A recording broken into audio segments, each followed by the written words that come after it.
प्रिय भक्तों, हिंदू धर्म में भगवान ब्रह्मा को सृष्टि के रचयिता माना जाता है। उनकी कई कथाएं प्रसिद्ध हैं जिनमें उन्होंने मनुष्यों को विभिन्न वरदान दिए। एक प्रसिद्ध कथा इस प्रकार है। पुराणों के अनुसार सृष्टि की रचना के बाद ब्रह्मा जी ने मनुष्य को बनाया। उन्होंने मनुष्य को जीवन, ज्ञान, बुद्धि और कर्म करने की शक्ति दी।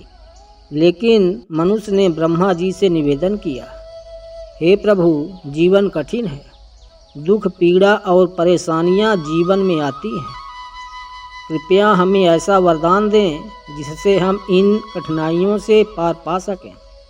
ब्रह्मा जी मुस्कुराए और बोले, हे मानव, मैं तुम्हें ज्ञान, विवेक और धर्म का वरदान देता हूँ। ज्ञान तुम्हें सही गलत का निर्णय करने में मदद करेगा। विवेक तुम्हें कठिन परिस्थितियों में सही रास्ता चुनने की शक्ति देगा। धर्म तुम्हें जीवन में नैतिकता और सत्य के मार्ग पर चलने की प्रेरणा देगा। इसके साथ ही मैंने तुम्हें कर्म करने का अधिकार भी दिया है। जैसे तुम कर्म करोगे वैसा ही फल तुम्हें प्राप्त होगा। मनुष्य ने फिर पूछा, प्रभु, अगर हम बुरे कर्म करेंगे तो क्या होगा? ब्रह्मा जी बोले, जो जैसा कर्म करेगा उसे वैसा ही फल मिलेगा।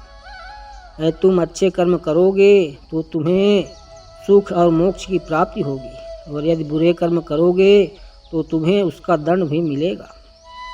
यह कथा हमें सिखाती है कि ब्रह्मा जी ने मनुष्य को कर्म करने की स्वतंत्रता दी है, लेकिन उसी के साथ उन्होंने ज्ञान, विवेक और धर्म का वरदान भी दिया ताकि मनुष्य सही निर्णय ले सके।